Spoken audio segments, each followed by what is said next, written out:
What's up, y'all? It's your girl, Chef Coco Black, aka the Chic Chef. It has been a long time since I've been up here, and for real, I just miss vibing with y'all. So, tonight, I'm gonna cook a cracked black pepper and rosemary filet mignon over garlic Parmesan mashed potatoes. Set that on a bed of fresh sautéed spinach with roasted red peppers. Sear up some 5-spice shrimp, and then top it all off with a Cajun corn and crawfish tequila cream. Yeah. That's right. A Cajun corn and crawfish tequila cream. It's about to be so good up in here. Smells so good. Tastes so good. It's going down. I got my oil over here heating up. It's half vegetable oil, half extra virgin olive oil. It is for my filet mignon that's sitting in some Worcestershire or Worcestershire, however you want to say it, sauce. I have been in the industry for 19 years and I still don't know if I say it right. But anyway, so right here, I'm going to hit the steak with a little bit of 5-spice, really lightly with the 5-spice. 5-spice is just one of my signature blends. 5-spice. And then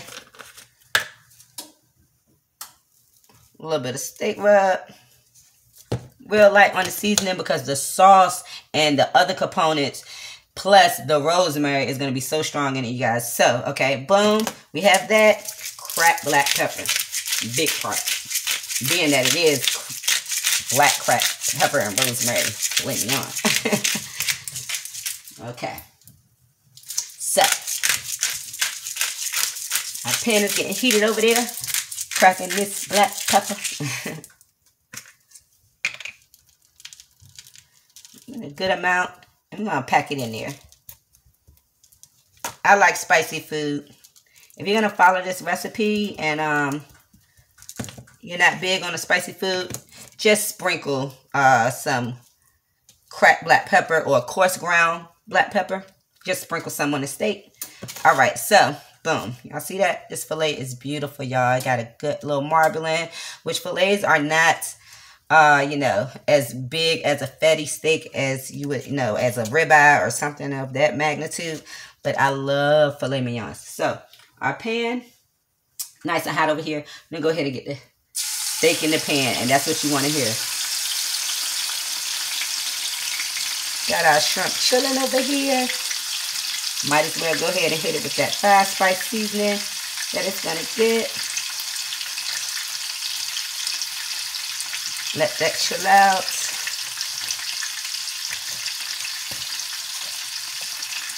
It is also getting a little bit of that Worcestershire sauce as well. Gonna let that steak get to going.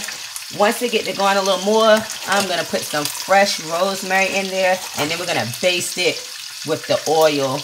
The rosemary is going to infuse inside of the oil and make a beautiful rosemary oil type thing. We're going to keep basting and keep on basting the filet mignon. It's going to be so good, you guys.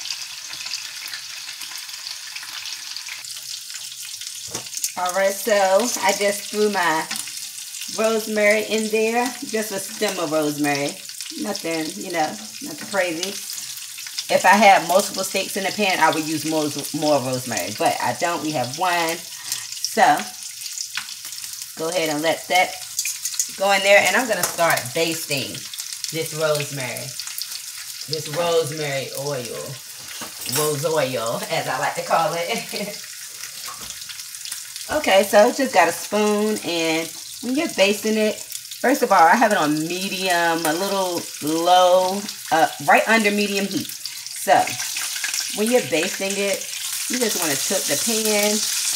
Get the herb of choice that you're using over where most of the oil is at. And as you're basting it, as you're cooking,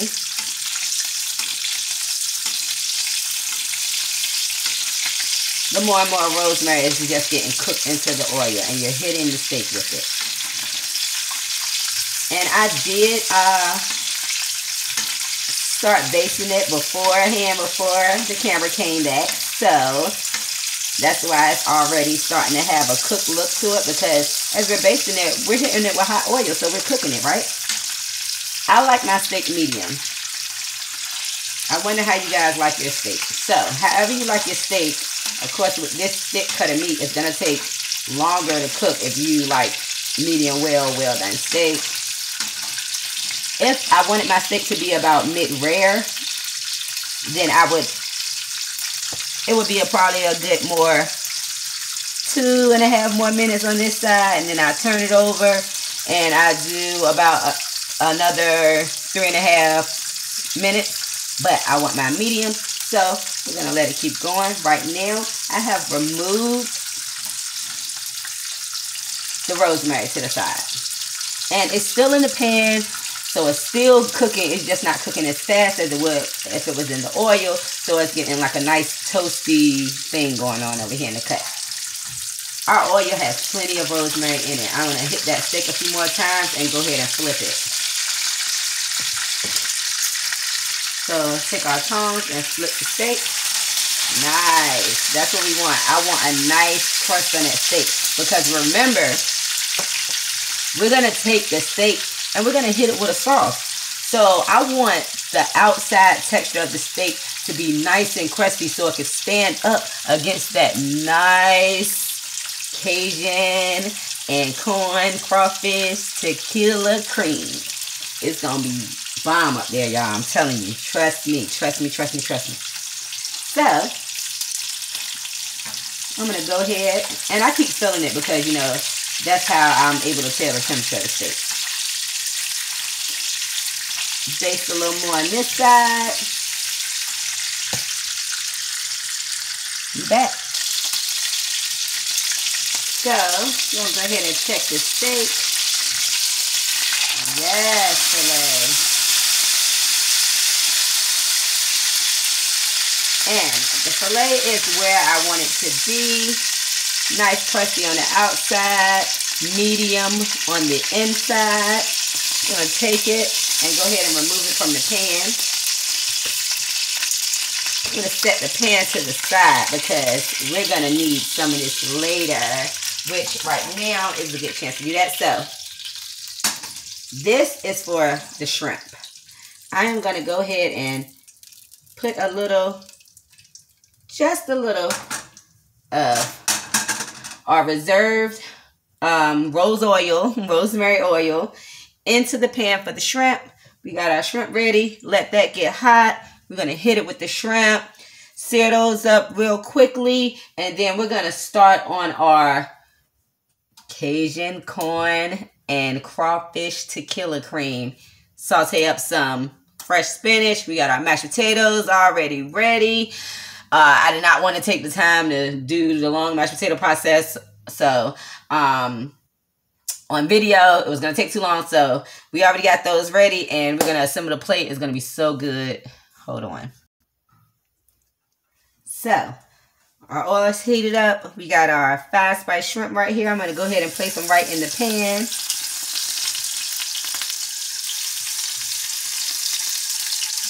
And we just have a little of our rosemary oil in there that we made from our steak. That's not going to take long at all. It's going to sear up. I still have the heat on medium, high heat.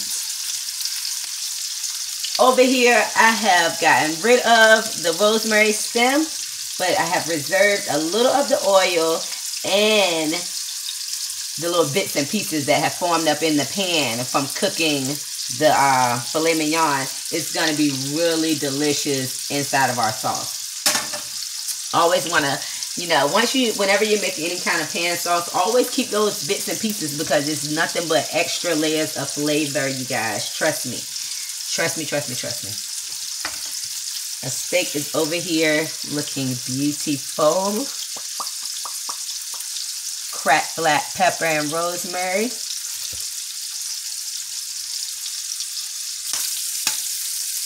Okay, so our shrimp are nice and seared in with our 5-spice seasoning. I'm going to go ahead and get those out of the pan.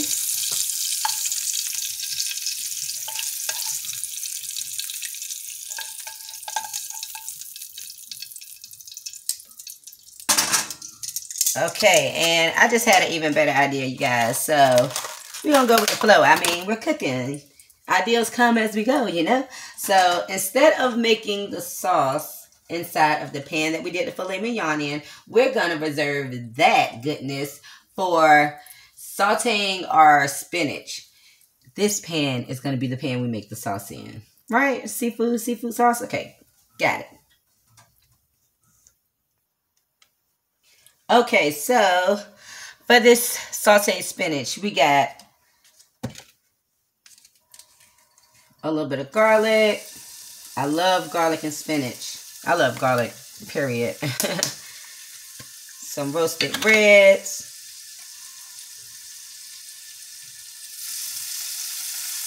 A good amount of roasted red peppers. I like those with spinach as well.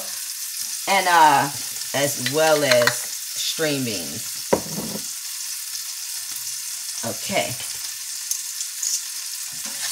Got that in our rosemary oil. Don't forget, this was the rosemary oil from the steak. So we have our spinach and roasted red peppers toasting up in here. I'm going to let that get nice and toasty. And then I'm going to hit it with some white wine and our fresh spinach. Wilt that down and pull it from the pan. Because spinach should not be, watery. Be nice and wilted and so delicious. And then it's gonna cook more when we pour that hot crawfish tequila cream over it. So keep that in mind. Always when cooking and making a recipe, always keep in mind how everything will play together at the end, because you can have a plate full of delicious foods individually, but does it compose well when put together as a dish, as one cohesive dish? Is it delicious all together? Okay, so that's giving me what I want. I got some Chardonnay.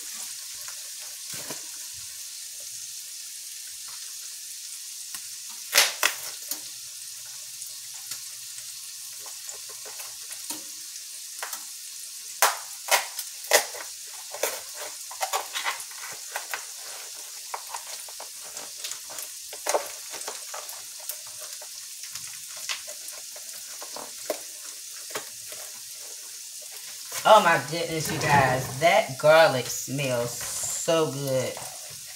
If you're a garlic lover like me, then you definitely love the smell of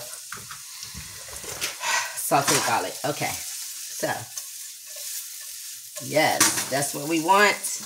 I'm gonna go ahead and hit it with the white wine. Little white wine has always been good to everybody. And it's really great to cook with in sauces. White wine and red wine, just depending on what kind of sauce you're cooking, which wine you want to go with. This sauce is perfect for a light white Chardonnay, and it's cooking down. Smells so good. Smells so good. In this sauce, so I have our corn for the sauce and our crawfish. The corn is just regular sweet corn niblets, straight out the can. I just drained them. And then this is crawfish tail. You can get it fresh or frozen. And it's just, the clean pieces of tail meat from the crawfish. That is going to go so bomb in our sauce. Yes, this is what it's doing. What I want it to do, you guys. So make this a little closer so you guys can see it. It's starting to reduce. It's going down and it's making this thicker version of itself. That's what we want. This is the time where we want to go ahead and add our fresh spinach. Throw that in there. And spinach cooks down a lot. So if you put some in there, it might look like, oh my God, how am I gonna eat all that? But when it cooks down, it's gonna wilt to be way, way less. The spinach is just in there with that garlic and the white wine and the rosemary oil. The roasted red peppers, besides bringing a great taste to the spinach, it also brings another texture, and I'm very big on textures.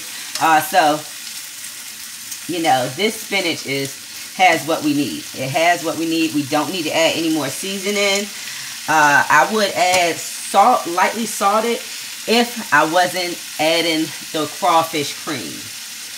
The crawfish tequila cream is going to have so many flavors in it that you don't need to salt this spinach. If we weren't, and we were just serving the spinach by itself, then I would add really light touch of salt and no other seasoning, because we have everything we want from the seasonings that we already put in there.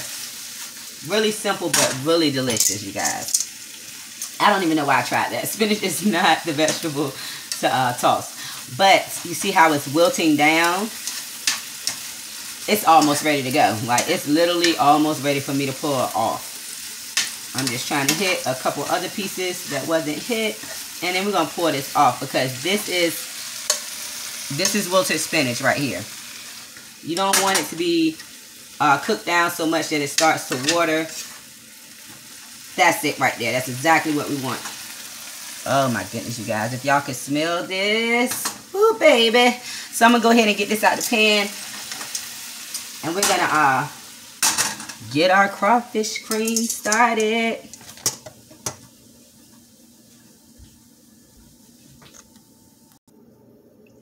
Okay, so let's go with this sauce. For the sauce, we got our oil already ready. It's getting nice and toasty. Our corn, our crawfish, a little garlic, and some spices, heavy cream, Jose tequila. About to go down. Let's go, you guys. Okay, so the sauce should be nice. I'm sorry, the oil should be nice and ready. Go ahead and get a little bit of our garlic down there. Not a lot of garlic for the sauce, because we have garlic in our spinach, which is going to prove to be nice and garlicky for us. So, I add the corn first to go ahead and get a little toast in there. It is corn, so it's going to pop a little, you guys. Don't be scared. Do not be scared. That's how you get burnt, being scared. Okay, so we let those toast up a little. Go ahead and hit it with the crawfish. And usually, alcohol I will put in right after the garlic. But I want to cook it inside the sauce. I want it to actually be a part of the sauce. So we're going to put the ingredients in the pan. And you know, make sure that your heat isn't up too high. A nice right under, well, in between medium and low. You don't want to burn your garlic. Nothing is worse than burnt garlic. If the garlic burns, you need to throw it away and start over, because trust me, you don't want to taste that at all. Okay, so we got that.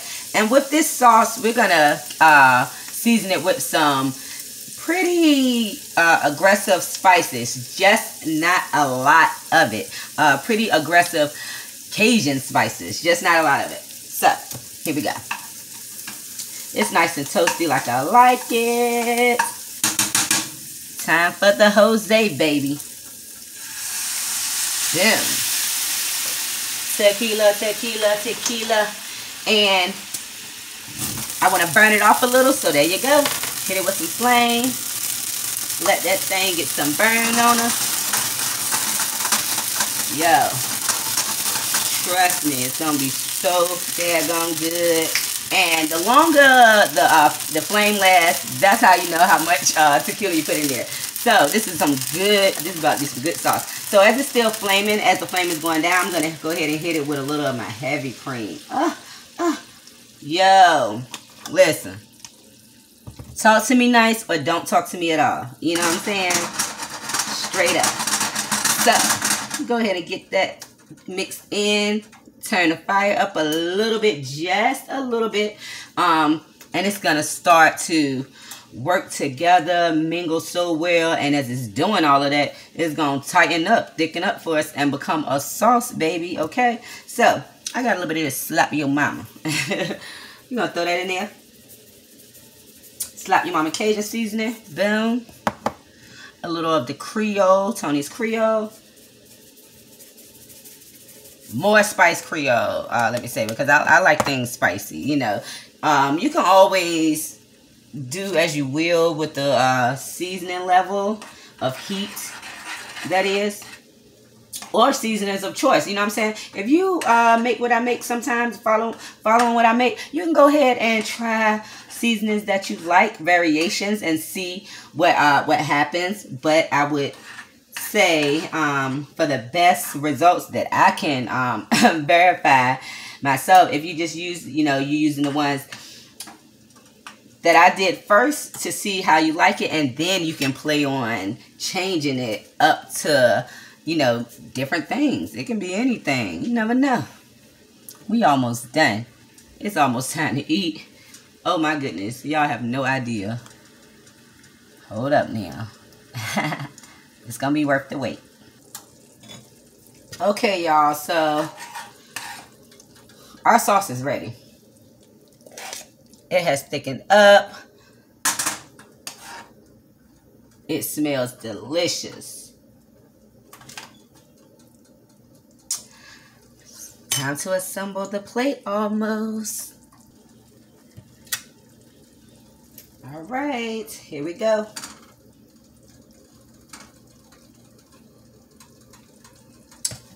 First, we gotta get our delicious sauteed spinach with roasted red peppers down.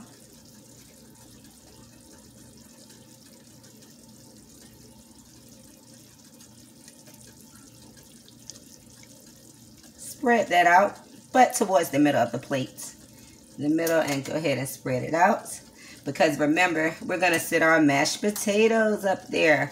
Our garlic and Parmesan mashed potatoes, that is. Go ahead and remove this, because although if you have the misfortune like I do of working with electricity stoves, then you know that although you turn the heat off, does not mean the heat stops. So you don't want to overcook anything or break any sauces. So, oops, we're going to go ahead and move that to avoid from breaking that beautiful sauce. Got my spinach down. Go ahead and get my garlic Parmesan potatoes down. Ooh, y'all. Y'all don't know. I'm just like, my mouth is watering looking at this situation happen. Then our black pepper, cracked black pepper, and rosemary filet mignon. It's going to go on top of that at a nice little angle. Oh my goodness, you guys. For real. Like, for real. It's almost too hard to wait. Don't forget those 5 spice shrimp, y'all. You know what? This is my plate. Hands in. Got our 5 spice shrimp. And I'm just going to put those around the back. Our shrimp has been deveined. So, when you cook them up,